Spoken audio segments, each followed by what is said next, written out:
BNP নেতা আবু নাসের রহমাতুল্লাহর নেতৃত্বে বরিশাল নগরীতে ইতিহাসের বৃহত্তম নারী সমাবেশ অনুষ্ঠিত হয়েছে।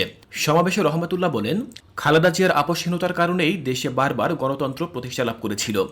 দেশ, জনগণ ও গণতন্ত্র যখনই সংকটে পড়েছে, তখনই বেগম খালেদা জিয়ার আপসহীন নেতৃত্বেই বাংলাদেশকে মুক্তির পথে নিয়ে এসেছে।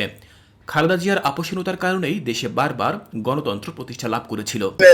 আপনারা সকলে মিলে ধানের শীষের পক্ষে ঘরে ঘরে গণজাগরণ করে তুলবেন, কারণ দেশ পরিচালনায় কোনোদিন অভিজ্ঞ মানুষের কোনো বিকল্প নাই।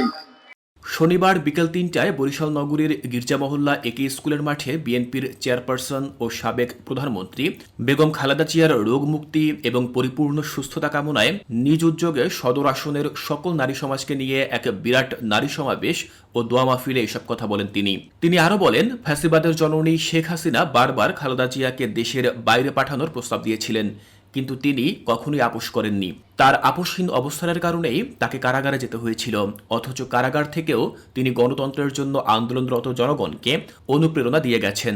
আগামী দিনে এমন একটি বাংলাদেশ গড়তে চান, যেই বাংলাদেশে প্রত্যেক পরিবারে একটি করে স্বাস্থ্য কার্ড, ফ্যামিলি কার্ড দেওয়া হবে।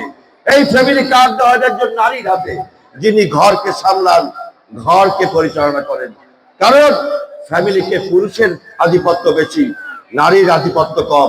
রহমতুল্লাহ বলেন, স্বৈরাচারের ষড়যন্ত্রে পা না দেওয়া বেগম জিয়াকে এক কাপড়ে বাড়িছাড়া করা হয়েছিল, কিন্তু সেই নির্যাতনও তার আদর্শকে পরাজিত করতে পারেনি। নারীদের উদ্দেশ্যে রহমতুল্লাহ বলেন, বাংলাদেশের নারী জাগরণের ইতিহাসে বেগম খালেদা জিয়া এক অনন্য নাম। তিনি শুধু রাজনীতির মাঠে নয়, নারী নেতৃত্বের শক্তি হিসেবেও এক অপ্রতিরোধ্য উদাহরণ স্থাপন করেছেন। এই জন্য বেগম খালেদা জিয়া এবং তারেক রহমান যে 31 দফার যে কর্মসূচি, আপনাদের হাতে কাগজগুলো আছে না, এই কাগজগুলো কষ্ট করে কাগজটা একটু তুলে ধরুন আমার কাছে। কাগজটা একটু তুলে ধরুন, আমরা দেখি। এই কাগজটা একটু তুলে ধরুন, আপনারা কষ্ট করে তুলে ধরুন, তুলে ধরুন।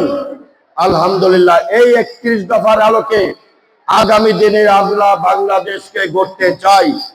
তিনি বলেন, বেগম জিয়া নারীদের শিখিয়েছেন কিভাবে সাহসী হতে হয়, অন্যায়ের বিরুদ্ধে দাঁড়াতে হয়, নিজের অধিকার আদায় করতে হয়। তিনি ছিলেন বাংলাদেশের প্রথম নারী প্রধানমন্ত্রী, যিনি প্রমাণ করেছেন নেতৃত্বের প্রশ্নে নারী পুরুষের কোনো পার্থক্য নেই। আজ যে নারীরা রাজনীতিতে, প্রশাসনে কিংবা সামাজিক নেতৃত্বে নিজেদের অবস্থান তৈরি করছেন, তাদের অনেকেই খালেদা জিয়ার আদর্শ থেকে অনুপ্রেরণা নিচ্ছেন। তিনি দেখিয়েছেন, নারী মানেই দুর্বল নয়, নারী পারে জাতিকে নেতৃত্ব দিতে।